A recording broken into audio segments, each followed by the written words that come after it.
In England's mist the witches cry, as shadows reach and spirits fly. A story lost, a voice still strong, through the dark we all belong. When shadows stir and silence speak, a tale begins, the fire seeks. Perhaps one of the most famous witch trials of the 17th century was in the English town of Pendle, Lancashire.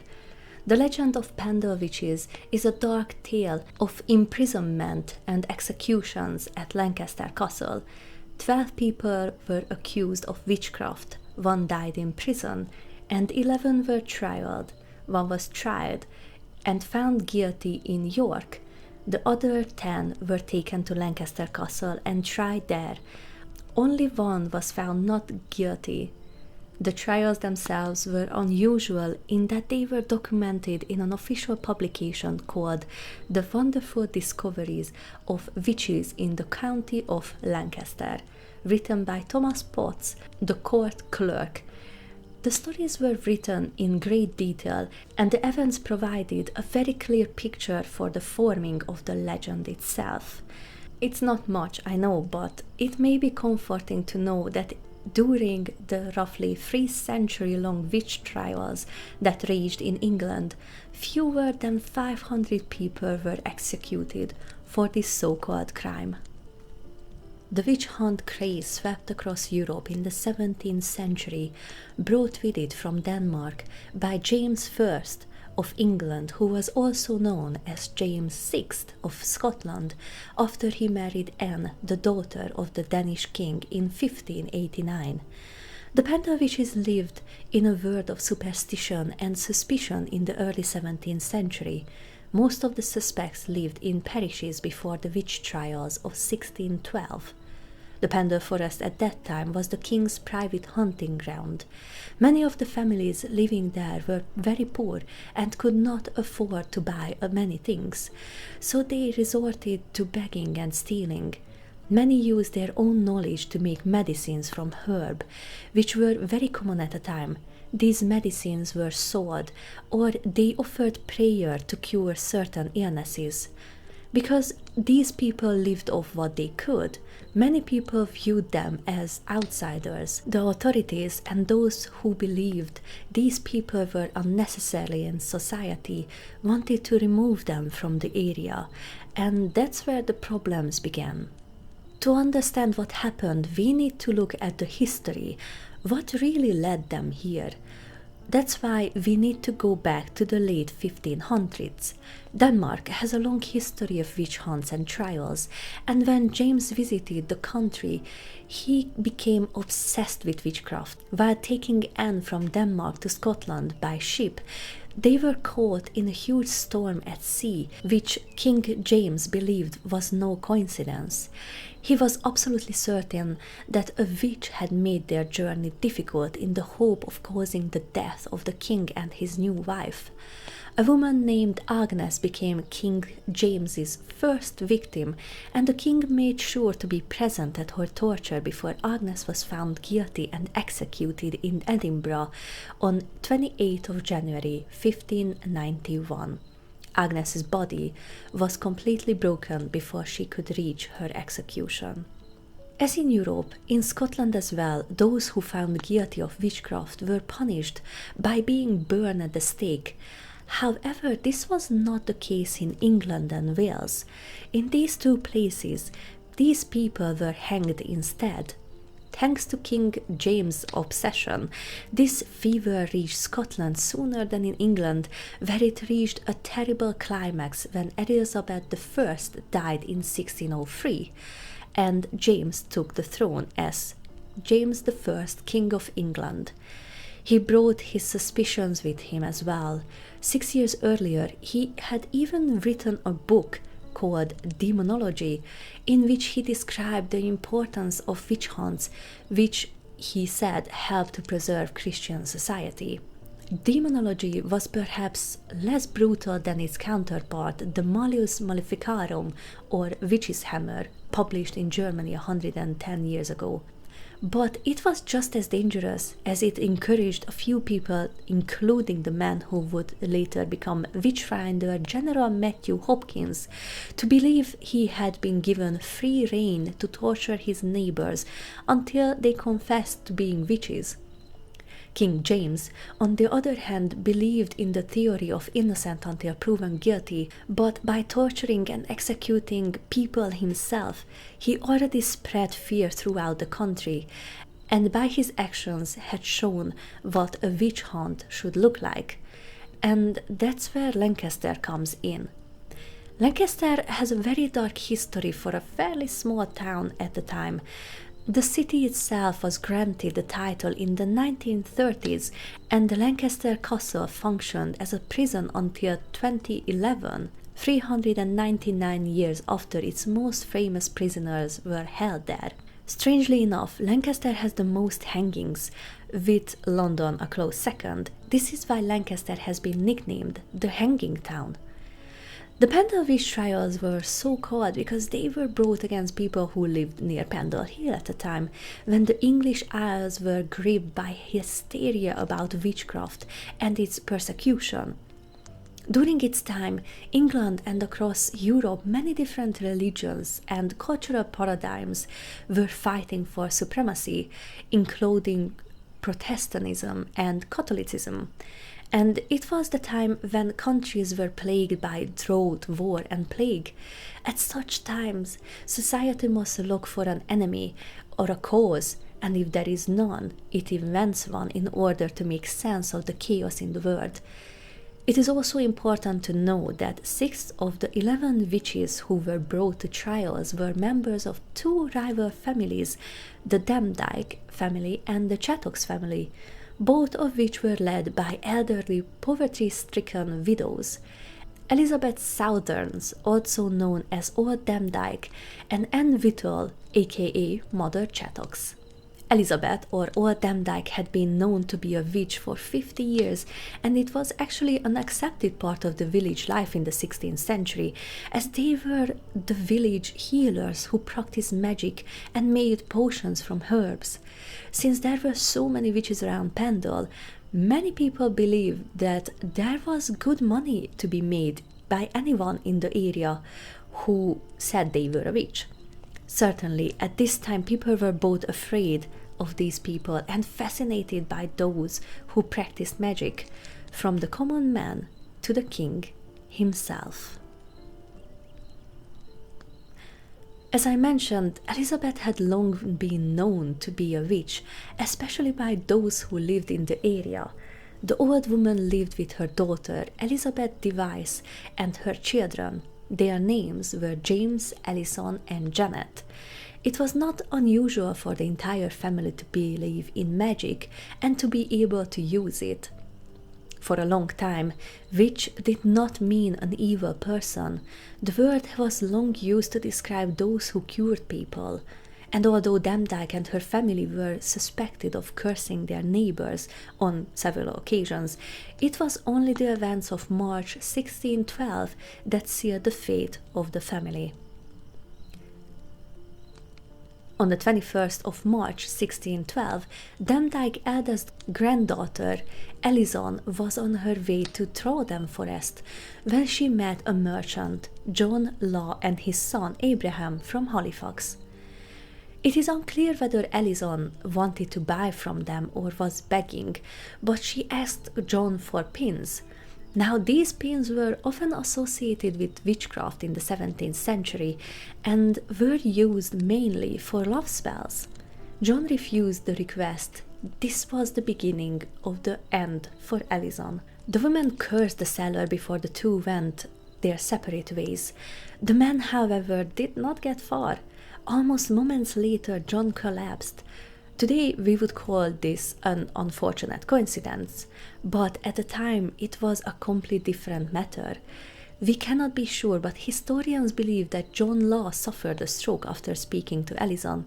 Incredibly, no one reported the incident. In fact, it was Alison herself who believed that her magical powers had caused John's illness, which made her feel guilty. So much so that she sat beside Abraham and his dad's sickbed, begging for forgiveness and trying to reverse the curse she believed had been unleashed on the man. Now, by admitting her own power and that she had caused it to harm someone, Alison admitted her guilt, which led to Alison, Elizabeth, and James Device appearing before Robert Novell on 30th of March. The numerous witch trials and executions in which Novell had participated had made him popular with the king, so when Alison, admitting her guilt and also admitted that she had sold her soul to the devil, who had told her to punish John for not helping her, Novell faced one of his most successful cases. This family, however, did not really stick together in times of crisis, and Alison's brother James told Novell that her sister had confessed to bewitching a local child, and although there is no record of Elizabeth protecting her child, there is evidence that Alison said that her mother, or Demdike, had a witch's mark on her body, which was again evidence that she had made a pact with the devil himself. Alison accused Anne Whittle, known as Mother Chattox, and her daughter Anne Redfern of witchcraft. Chattox was a matriarch of another Pendle family who was also linked to witchcraft, and as I mentioned, the two families could not stand each other. Alison may have believed that Chattox and Anne were indeed witches, or she may have simply wanted revenge. Alison accused Chattox of killing 5 men, including her father, John Device. She may be hoping to get revenge on the family, as they broke into Device's home, Malkin Tower, and stole a few things. Anyway, on the 2nd of April 1612, Demdike, Chattox, and Ed Redfern appeared before Novell. Demdike and Chattox were by then almost completely blind because both of them were over 80, and both made 2 interesting statements. Demdike said that she had sold her soul to the devil 20 years earlier, and Chattox said she had sold her soul to a, and I quote, Christian-looking man, who had promised her that in return she would lack nothing and would have the chance to get the revenge she wanted. Although Anne Redfern did not confess to anything, Demdike said her daughter had seen Anne make clay figurines. Margaret Crook, another witness, told Novell the same day that her brother had fallen ill and died after a quarrel with Anne. After the evidence and confessions, Novell sent Demdike, Chattox, Anne Redfern, and Alison Device to Lancaster, where they would be tried for maleficium, which actually meant harming someone with magic. As the judges did not visit Lancaster often, sometimes as long as 6 months between visits, the Pendle Witches were grouped together with the Samsbury Witches, Jane Southworth, Janet Briley, and Ellen Briley, whose crimes included infanticide and cannibalism. Margaret Pearson, the so-called Pedle Hill witch, was also here, who was on trial for witchcraft for the 3rd time, this time for killing a horse. And Isabel Robley of Windle, who was accused of causing illness by witchcraft. Some of the Pendle witches believed they had some kind of power, but most of them tried relentlessly to prove their innocence. Janet Preston was the first to be tried in York. Janet was convicted of murder by witchcraft for killing a local landlord, Thomas Lister. Janet pleaded not guilty. She had previously appeared in court and before Sir Edward Bromley's office in 1611 when she was accused of using magic to kill a child, but the court found Janet not guilty.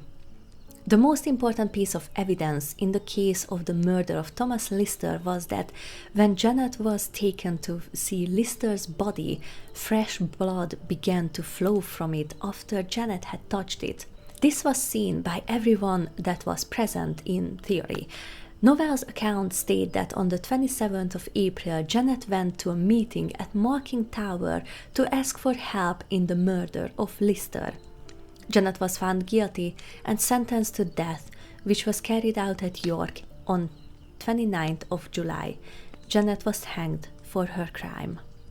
All the other suspects were taken to Lancaster for trial. I was actually able to go inside this place when I visited Lancaster Castle. I was able to take a few pictures from the outside, but not of the courtroom itself, as it is still active today. One thing is for sure, not only because of the aura of the place, but because of the number of people who were convicted there. I would not have liked to stand on the podium accused of witchcraft. But back to the trials. The judges were the same in Lancaster as in York, Egham and Bromley. The prosecutor was the local magistrate, none other than Novell, who was responsible for collecting the various statements and confessions. And here comes the incredible part of the whole witch trial. The most important witness was a 9-year-old Janet Device, something that would not have been allowed in any other criminal trial in the 17th century, but thanks to the rules of King James I, all normal rules could be thrown out the window when it came to catching witches. So 9-year-old Janet told everything she knew, which served as evidence against her mother, brother, and sister. 9 of the suspects, namely Alison Device, Elizabeth Device, James Device, Anne Whittle, Anne Redfern, Alice Nutter, Catherine Hewitt, John Bullock, and Jane Bullock, were found guilty during the 2-day trial and hanged on Gallows Hill in Lancaster on the 20th of August, 1612. Elizabeth Southern unfortunately passed away in prison while she was awaiting trial, and Alice Gray, one of the other amongst the accused, was found innocent. Now, on the first day of trial, 18th of August, Anne Whittle was accused of murdering Robert Nutter. She claimed innocent, but evidence provided by James Robinson was against her. It didn't help that James had lived with the Chattox family for 20 years. James said he remembered Nutter arguing with Chattox about his beer going sour, which was often thought to be caused by witchcraft. Chattox burst into tears and confessed her guilt, asking God to forgive her and asking the judges to be merciful to her daughter, Anne Redfern. Elizabeth Device was also suspected of murdering James and John Robinson and of murdering Henry Mitton along with Alice Nutter and Demdike. Elizabeth insisted vehemently that she wasn't innocent. Both described the witch as having a deformed face with her left eye lower than the other. The main witness against Elizabeth was her own daughter, 9-year-old Janet. When Janet was brought into the courtroom to testify against her mother, Elizabeth, after realizing that her own daughter's word would lead to her execution, she began to shout and curse at her own daughter. This became so bad that the woman had to be led out of the courtroom so the judges could hear what Janet was saying. The girl was then placed on the table, where she said that for about 3 or 4 years she had believed that her mother was a witch. She also said that her mother had a familiar named Ball, who appeared in the form of a brown dog. Janet claimed to have seen conversations between her mother and Ball, in which her mother asked the dog for help in various murders. James Device also helped to present evidence against Elizabeth after he said that Elizabeth had made clay figurines of her victim, John Robinson. Elizabeth Device was found guilty. James Device had pleaded not guilty when accused of killing Anne Townley and John Duckworth by witchcraft, but he had forgotten that, like Chattox, he had confessed his crimes to Novell, who read his confessions at the trial. This confession, plus her sister Janet's account of seeing her brother speak to a black dog, which he had conjured to help him to kill Townley, was enough to convict him. Now, on the second day of the trial, the 19th of August, Anne Redfern was tried after the 3 Samesbury witches, and because of this, her case was heard late in the afternoon.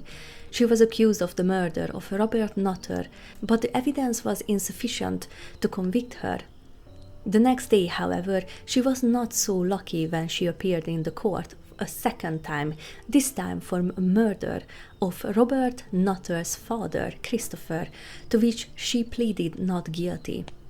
Demdike told Novel that Anne had made clay figurines of the Nutter family. This testimony was read out in court as well. Witnesses were called in to testify that Anne was a witch who was more dangerous than her own mother. However, Anne refused to confess her guilt and gave no evidence against the other accused. Anne Redfern was nevertheless found guilty. Jane Bullock and her son John, both from Newchurch, Pendle, were both accused and found guilty of the murder of Janet Dane, which they had committed by witchcraft. Both denied the charges against them and denied meeting at Malkin Tower, but Janet Device has identified Janet as the one who was present at the meeting, and John as the one who turned the stolen sheep on the sly, which was the centerpiece of the forbidden Good Friday gathering at the Demdike house. Alice Nutter was an unusual suspect, as she was quite wealthy compared to the others. She was the widow of a small farmer. Alice did not confess to anything. The only thing she said before and during her trial was that she was not guilty of the murder of Henry Mitton by witchcraft, but she was accused of causing Mitton's death with Demdike and Elizabeth Device after he refused to give Demdike 1 penny. The only evidence against Alice was that James Device said Demdike had boasted about the murder and that Janet Device had testified that Alice had been present at the meeting at Malkin Tower on Good Friday, and was not willing to say anything else, saying she is scared that her family will be accused of something too. Many of the members of the Nutter family were Catholic, and 2 were executed by Jesuit priests, John Nutter in 1584 and his brother Robert in 1600. Alice Nutter was convicted of her crimes despite the lack of the evidence against her. Now, Catherine Hewitt, alias Moldhills, was accused and found guilty of the murder of Anne Folds. It is alleged that she also appeared at Malkin Tower with Alice Gray. According to evidence given by James Device, Hewitt and Gray told various people at the meeting that they had killed a child from Cowan, none other than Anne Folds. Janet Device also pointed to Catherine when the people were lined up to find out who was present at the meeting at Malkin Tower. Now, Alice Gray was suspected with Catherine. Potts, the clerk, gives no information about Alice Gray's trial, only describing her as one of the Samesbury witches, which was incorrect as she was also implicated in the events at Malkin Tower. Alice Gray's name was found on the list of those who were found innocent. Now, Alison Device, whose encounter with John Law sparked the whole Pendle Witch trials, was accused of harming someone through witchcraft. Uniquely, she was the only one whose alleged victim appeared at the trial, none other than John Law. Alison apparently believed her guilt, and when John was called into court, Alison fell to her knees and confessed to her crimes. Of course, she was later found guilty. Now, almost everything we know about the trials come from the accounts of Thomas Potts. Potts was commissioned by the judges to write it, and on 16th of November 1612, he completed it and submitted it for review. Bromley corrected any parts that needed correction before publishing it in 1613 as the wonderful discovery of witches, and although it is theoretically a literal account, the book doesn't describe word for word what was said during the trials, but rather a kind of a retrospective of what happened. Now, fast forward to modern times. In 1998, the UK Home Secretary Jack Starr presented a petition asking for the charges against the witches to be dropped, but the request was rejected. 10 years later, a new petition appeared with the same request saying that the Swiss government had pardoned the crimes of Anna Gurdy, who was beheaded in 1782 and was believed to be the last person to be executed of witchcraft in Europe. In 2012, a life-size statue of Alice Nutter was created by sculptor David Palmer and was erected in Alice's hometown. In August the same year, People Hill broke the world record when 482 people dressed as witches walked up Pendle Hill 400 years after the witch trials took place in the very same spot. And fast forward to last year, in January 2024, the latest petition was presented asking the King of England to drop the charges against the Pendle Witches. It was signed by more than 100,000 people. Despite this, there was no further action taken. If you enjoyed this tale, there's more to unfold, flickering stories in the fire's warm hold. But if this is all the time you have tonight, thank you for joining, for sharing the light. I whisper my thanks as the embers burn bright and wait for you here in the soft firelight. My name is Creeps. Thank you for listening.